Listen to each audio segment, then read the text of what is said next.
Hello, everybody. Yeah, so over the last few years, we've seen AI move from being a research topic into an economic infrastructure, right? There's so much energy and the speed of change is accelerating every day.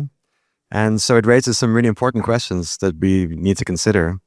I mean, who should control this economic infrastructure? I mean, AI today it's basically developed and controlled by a small number of organizations. And is this how things should be, or is there alternatives out there?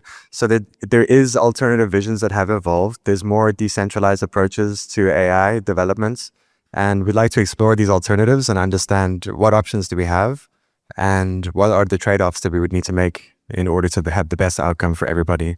So, yeah, if we were to start, let's talk about who should own like this economic infrastructure? Is it companies, or should it be public infrastructure, or what are our options, and how could that look? Awesome. Hello. Okay. Awesome. Yeah. It's a very good question to start off with. So I think as we're seeing today, there's kind of a handful of companies that are starting to kind of run the show on centralized AI. You've got, I'd say, about 3 or 4 at most.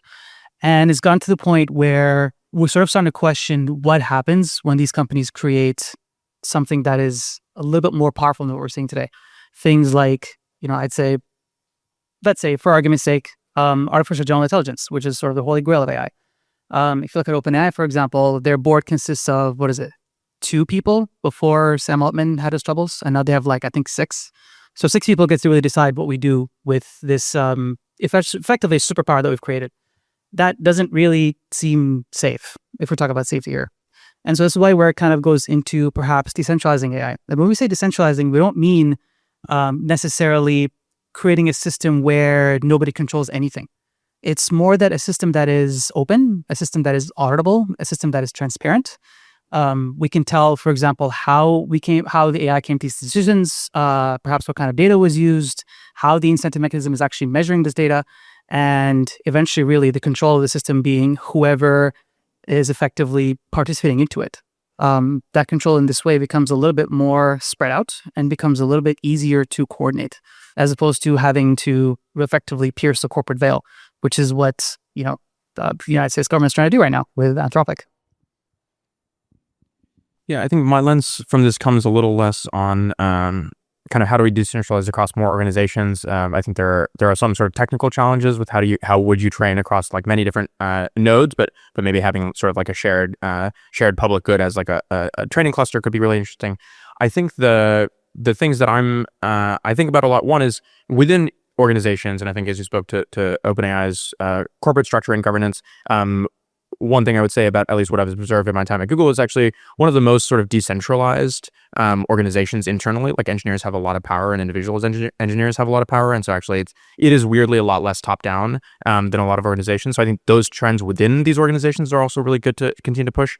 And then the second piece is global. So I've been talking to some folks in India who had helped build the Adara network and are now doing some AI initiatives. There's Sarvam, which is a big sort of sovereign model in India, and for me, a big question is not how do we have more companies in the US kind of building this stuff, but most of the world doesn't live here. And so part of this decentralization is how do we push actually to let China develop their own AI, let India develop their own AI, probably Russia will develop theirs as well. And I think that's ultimately a good thing, a multipolar world. I'd prefer a world where superintelligence, she has it and Trump has it than just Trump has it. So yeah, I think the global shift, I think, is a big part of how we let people in this. Cool, thank you. I mean, from a technical perspective, is it reasonable to imagine that decentralized compute and decentralized AI could in any way compete with what the alternatives will be? I think today it's a little tough to compete, namely because the technology is so nascent on the decentralized endpoint, and it's also a lot easier to coordinate a build on a centralized standpoint. But I think the question really is more about, can markets coordinate well enough to create something that is usable in the real world? I think we're starting to see that today, right? There's subnets on Bittensor, for example. Templars came up with Covenant 72B, which is 72 billion parameter model that actually had a full training run decentralized, and it's working perfectly fine. And I think as we sort of grow, as the ecosystem grows, and as all of decentralized AI grows, we're going to start seeing more and more viable training runs and more interesting concepts coming out that perhaps may one day actually compete with centralized AI. However, today that is not the case. I mean, if we look at Ashley's example of evolving intelligence in India and around the world in different countries, I mean, how could we imagine markets may apply to that? Would India somehow, have its own intelligence which has evolved then, and how would they interact with each other? I mean, do we have some kind of vision of what this could look like in the future? Sorry, can you clarify a little bit? Are you saying how can people participate, or is it how can they coordinate? Yeah, I'm trying to imagine like what the role of markets are and how that evolves in a world where intelligence is distributed across the world. I mean, what does that look like? Because today, I mean, of course, we're at the beginning and we all have the experience of using LLMs, and it is very centralized from the perspective of there's a small number of providers. But in a world where there's a large number of intelligence providers and models, like how would markets work? I mean, I'm just wondering what the role of markets could be. Yeah. I think I actually loved, Ashutosh, your quote you had previously in the slides, competitions for winners. And that's exactly what we're building, really. Bittensor is a massive competition. And one way to look at it is everyone's judged relative to their peers. So in a really basic example, peers can actually start participating and creating solutions to specific tasks. So given a given task, the idea is to coordinate all of the participants to actually provide better and better solutions to that task, whether that is pre-training, whether that is inference, whether that is fine-tuning, whatever it is you're looking for. And effectively, the market functions by rewarding the best-performing peers relative to each other. And in a way, it kind of creates this continuous benchmark where people are out-competing each other over and over and over, and they're kind of growing organically along with this benchmark and this difficulty at the same time. Yeah, one thing that I think is interesting about the funding market side is so much of the funding for both for-profits and nonprofits like comes from sort of a lot of central pools of capital. And like we kind of got to this with Make School, where like the World Bank is like a big funder of a lot of things. A lot of like university LPs are now big funders of, and then sovereign wealth funds. And so part of it's just like, do we have better mechanisms for them to like understand and put money towards these types of competitions? And I would say like YC has been a very successful example of like YC deploys a certain amount of capital every year, but like the actual amount of capital it directs is actually much larger than like 5x larger than the amount of capital it deploys. And it is a more competitive, obviously it's a single selector rather than a decentralized set of selections. But still it allows a lot of these LPs to actually understand which early stage things to invest in. I also think like more data transparency is going to be really important about this. And I think this is one of the challenges both with benchmarks, but also like post Sarbanes-Oxley, we now have just way less information transparency about what's actually happening. And like one thing that's very successful about YC is like, you get applications from so many different companies, you actually have a lot more data to make decisions on. But a lot of the markets right now are trying to move towards obfuscating data to maintain competitive advantage. And actually like information transparency is like the fundamental thing of how to make markets more efficient. Yeah, it's great you mentioned data there. I mean, what is the role of data in the future in terms of how we deal with it? Like, do we need more silos, or is open data critical in order to kind of level the playing field? And I mean, people are beginning to talk about data valuation, data as assets, like financial assets and things like this. I mean, what are the potential futures, and how could we, what would be the best outcome in order to essentially make data available in a fair and open way? And yeah, I'm just curious of your thoughts on that, basically.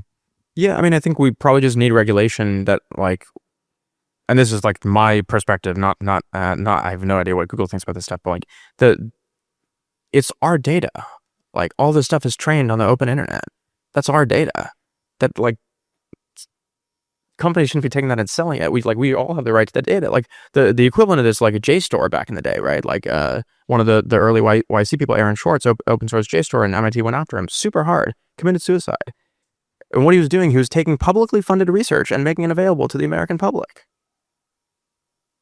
It's our data. I agree. Yes.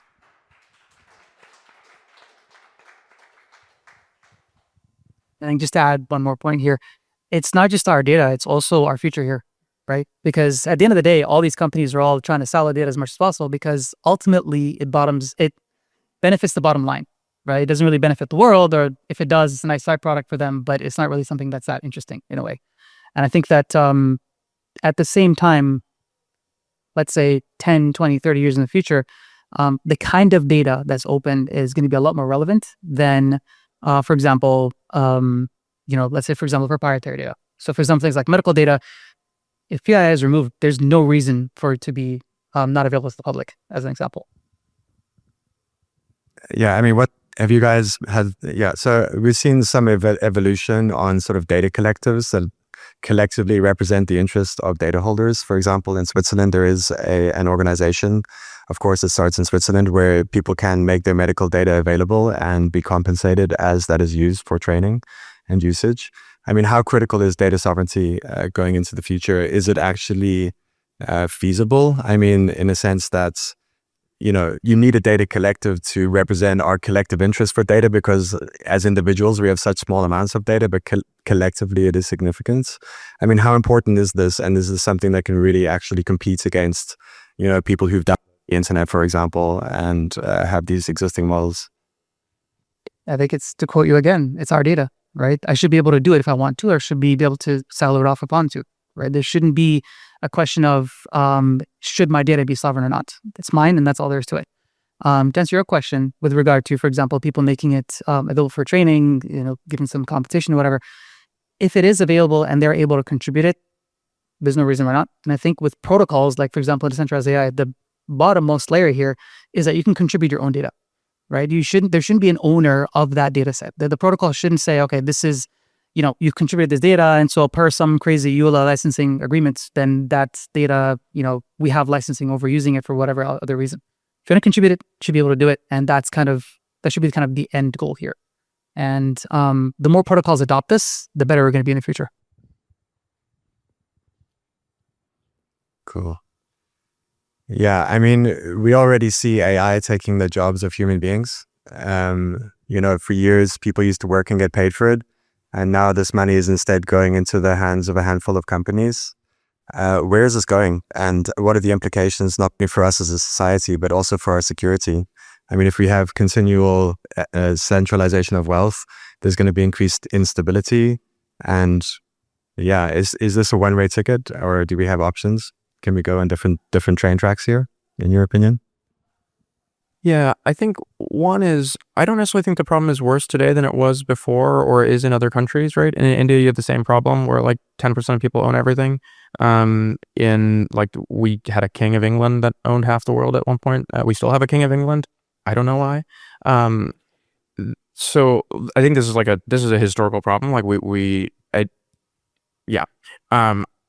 think in terms of some of the ideas that are coming from the East and why China and India partly said no to pure Western capitalism and India at the cost of economic development for 30 years was because it was very clear that system is not the only way to design society and has a lot of challenges. There are a lot of ideas around salary caps or just taxing wealth more. In the 70s, we had a much higher wealth tax. We had a 70% tax for the top tax bracket. Now we have a 40% tax for the top tax bracket. As you look at when the middle class started declining, actually the amount that we tax the wealthiest people is a big one. The thing that I feel the most dissonance about in the conversation right now is on one hand, you have people saying, the same people who are saying, we're going to have UBI for everyone. And then also, I don't want to pay 1% tax every year for 5 years. And it's how are we going to fund UBI for everyone if we don't tax the centralization of this stuff? And so it's the math should work out either way, right? There's some function that we have to keep society stable, just bring that down. And actually the taxes being proposed are not that crazy. If we all believe in this UBI future, so it's believe one or the other. Either we're all going to be working, or we need to tax to create UBI. It feels there's a cognitive dissonance there that I think people haven't figured out. I think there's also maybe a bit of a path B here. Decentralized systems are sort of morphing into coordination engines as well. It's not just decentralized AI, it's sort of a way to coordinate anything or to accomplish any task or optimize any objective function. And that in a way also creates an opportunity for anyone to participate. So you don't need to sort of participate in, the sense of get a job, apply with a resume and get a salary and that's it, right? That incentive is changing now, and you're able to sort of make money any way you want to online. And that's what we're seeing with every other industry. It's not just AI. And so if somebody can actually come in and participate into the ecosystem, let's say, for example, like Bittensor, and you're able to bring in a model that actually performs relatively well compared to your peers and so on, and you're rewarded for that, that's how you're free to earn income. And I've seen this firsthand actually in the Middle East, right? And I'm not talking like Dubai and Abu Dhabi and stuff. I'm talking about the poor countries like Egypt, like Jordan, like Iraq. Those ones there's plenty of really good talent over there, but there's no jobs. Who's hiring for AI in a war-torn country?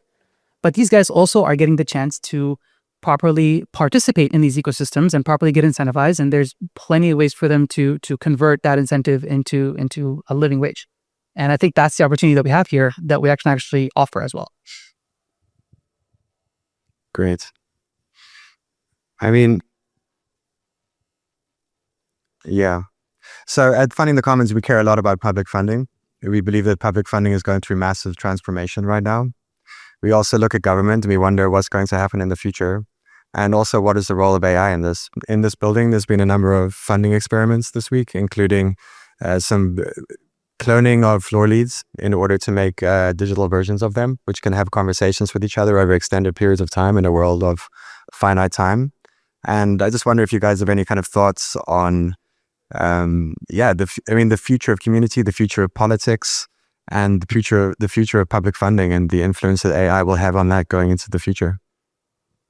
I think the example you mentioned was like people, like AI is talking to each other and having conversation. Yeah, there's democracy.org, which is essentially you can make a little 8-bit graphic of yourself, and you do a 30-minute interview. It kind of asks you questions around, do you think metrics are important in funding? Do you think that funding should be always distributed to the lowest cost solution, for example? We all have different ideas around this and different answers to those questions. So it essentially profiles you and creates a sort of air quotes clone of you, which can then engage with other people. For example, in this building where different floor leads can talk to each other through their Sims, for example, with the idea to create more effective understanding and communication between each other. And yeah, I mean, there's kind of like a lights in the far distance where we can imagine the impact on this, because politicians don't have time to be on the phone to all the constituents all day, every day, right? So it's sort of, what is the role of AI going to be going forward as a society? How will politics transform? I mean, how do we communicate with each other? How do we understand each other? These are kind of open questions, but this is what I mean.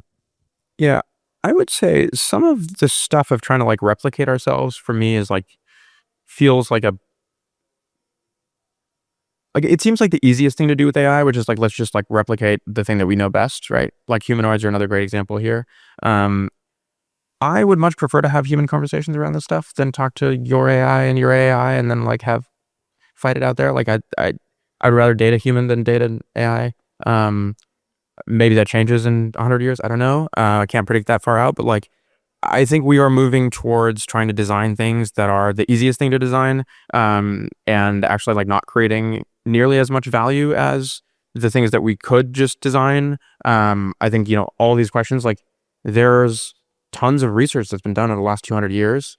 Like when I worked in education, most of the education theory just hadn't been implemented yet. Like project-based learning is like 100-year-old idea basically, and like we're just figuring out how to implement that. And so I think there's like we're caught up in this moment of excitement of like, let's imagine this future where we have like sentient AI. I think there's like technologically a lot of reasons and doubt that can even happen. One, on the transformer. One, I would say very unlikely on the transformer alone. And two, can it even happen on silicon relative to biological, some sort of biological compute? And so we're like very caught up in these experiments, like the Claudebot stuff that became very big. I think those are not the interesting questions today because they're just so far away from things that actually help us as a society. And like, let's just start by implementing the things we've learned over the last 50 years. And we have this, everyone has superpowers now. You got superpowers, you got superpowers, you got superpowers. It just happened in the last 2 months. It's amazing. We can go build a lot of stuff that like we know we need today instead of just theorizing about like super future.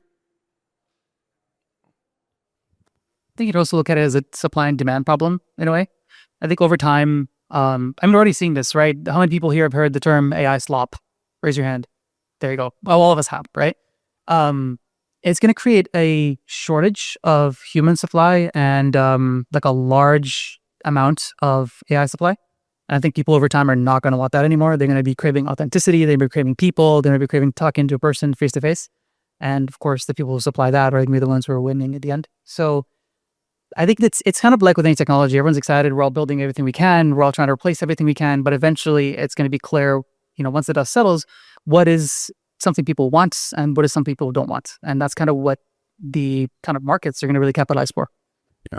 And the last thing I'll add there is, this sort of human supply being in short demand, like we've already been dealing with that for the last decade, right? Like, why do I spend so much time on X or these social platforms? Is like, I don't have enough places to go and easily socialize because these social platforms is now taking so much of our attention. And like, that is, my X personality is a watered down version of me. Like some of my favorite people in the world are just like disasters on X. Like they're just like, and everyone realizes and admits this. So we're already getting this like really watered down version of ourselves. And then if we go to like an AI replica and like what the AI replica is talking to us on the internet, it's like a doubly watered down thing. Yeah. So like how do we leverage this to bring back human connection? And with the research group that I work with at Google, we do kind of music generation, and the bet that kind of we've been making is like one on real-time models that also can be used collaboratively, and have like very deep human steerability. But like, the great thing about music, and this is a very sensitive topic, but like the great thing about music is like the community. It's like three of us on stage jamming together. Like that's the fun part, not the output or the sort of the thing you consume with music. Yeah, exactly. I mean, to your point, who would really care if there's 3 AI versions of us just having this conversation right now? No one cares. No one's going to watch this. Yeah, we need humans in the loop at the very least. Someone watching the avatars talking. Yeah, I mean, of course, human in the loop is critical, and like I wonder also, as we see more autonomy going into AI and we see more decision making begin to happen. I mean, how should we be thinking about transparency in this? I mean, like these models like have minds of their own, let's say, and increasingly important decisions are being made autonomously. I mean, do we have like is there any projects out there, or is there any sort of concept structures or otherwise in the decentralized AI world or beyond that are really sort of like flag bearers for this transparency that we should really focus on, that people should know about? Does anything come to mind? I think for me, the one interesting thing it was kind of a pipe dream about 7 years ago, and now it's sort of become a bit of a reality, but it's kind of one of those things that you didn't expect to happen, but it did, which is incentivized open source development, which is very interesting. Like we're creating a way where we can actually participate and create open software that is auditable, transferable, and you can actually look through it and see what happened and how the decisions were made. But you're also incentivizing the creator to create it in a way that's open, right? To kind of open up for the world for scrutiny. And in that way, I think we also have a path to auditing these models and to actually auditing the decisions and how these decisions came to be. With any company out there, there's no need to mention any, all of them have had blunders with their AI and their sort of image recognition and so on. And really the response has always been, trust me, bro.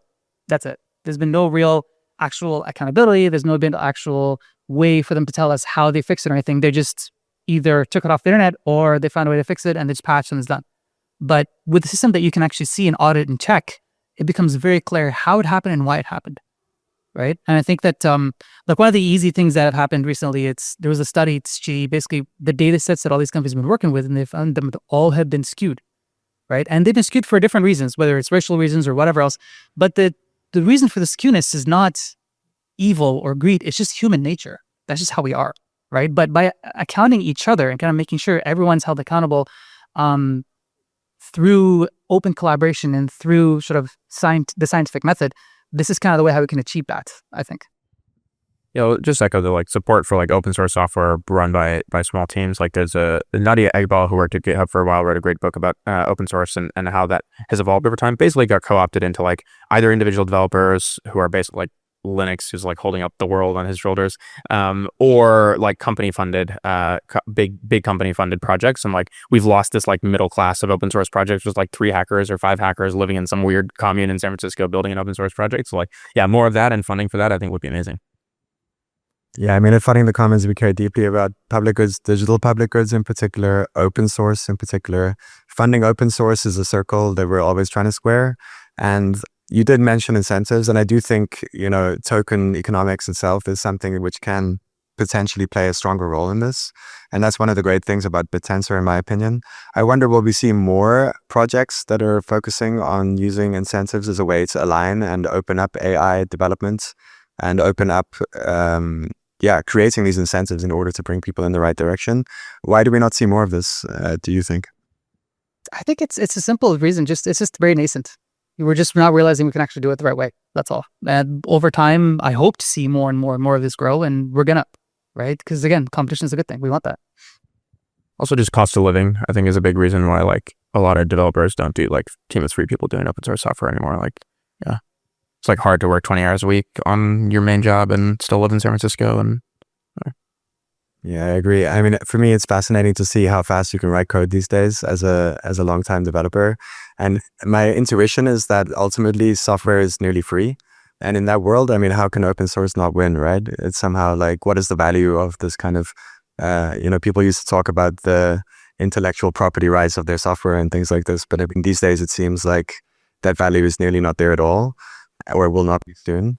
And so I wonder, like, I mean, is there hope for open source AI model developments? I mean, we see, Meta with their open source models, which is just basically open source weights, right? I mean, is there ever a world where we can see open source compete or, come up to a level, or what are the kind of constraints that we're facing on that?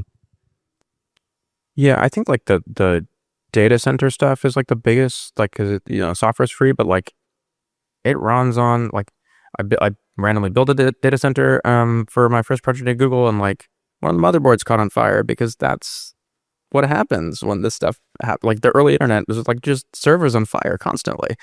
So yeah, like software's not free. Like we're actually using a lot of resources to do this, and part of why I think that like AI that takes over the world and builds itself is like not really that possible. Is like you can't really email and get rare earths to build data centers. Like that's just not there is a lot of physical stuff that's happening here under the hood. So that's the piece that I would think is like the level of compute needed to do this stuff. How would you galvanize enough support? Like, I think the support exists and there's enough people around the world, particularly like a lot of these sovereign wealth funds also do nonprofit stuff. They also are like, so you would probably need some sort of like galvanized project to build a big enough cluster to be able to train a trillion parameter model or figure out the decentralized training, right? Like folding at home was an amazing project that basically took everyone's like PS5s. Like there's a ton of free compute sitting in my phone that we're not using. Like, yeah, if we can solve some sort of the decentralized training problem or decentralized capital to create a central sort of big enough cluster, I think that would be the biggest roadblock. I mean, maybe you can close us out by perhaps telling us about some of the great successes that you've seen in Bittensor, because I think, like for me, I see it there, right? It's like we have these resources. It's like it's not only about getting massive amounts of compute for people, but giving people infrastructure and mycelium by which that can evolve naturally. Yeah, agreed. Actually, I love that you mentioned folding at home. It's always the one I'm always harping on. Everyone knows here who's heard me talk. I've always talked about floating at home, stay at home, all these other projects. The only problem that they had, I think, is that they just were not incentivized properly. Like, I think the incentive was that I'm interested in this project. And I downloaded it on my PS3, I think at the time. I downloaded it on my laptop. It was great. And I think most recently, the Study at Home team decided to shut that network down just because they didn't have enough participants. But I think that if you provide that for that company and actually allow them to say, okay, well, I can incentivize you not just by interest, but I can also incentivize you by, let's say, by a token or via blockchain. We can actually verify the work you've done is correct and everything's kind of good to go. It becomes a much easier problem to manage for the participants and for the organizers, right? I think that's one of the things I'd love to see, and that's what I've been kind of pushing for a long time. I'd mentioned, for example, Covenant 7B, which was it's 72 billion parameter model. That's actually been one of the first ones that was trained fully decentralized, fully online, and just by people participating however they can. There's other projects on Bittensor, which is rather great decentralized compute through Trium. We have decentralized, actually, Dylan over there knows. We have decentralized defect detection, which is a fairly interesting problem to look through, and you can actually download it today. It's on Chrome. There's quite a few other projects that are really, it's 120. It's gonna have to go through hard to go through all of them. But there's all these projects that are also all trying to push the limits on what you can actually do in a way that is not centralized, but also a way that is open, transparent, and audible at the same time. Great. Guys, thank you for this wonderful conversation. It's been a pleasure. And yeah, looking forward to optimistic outcomes in the future that benefits all of us as much as possible. Thank you very much.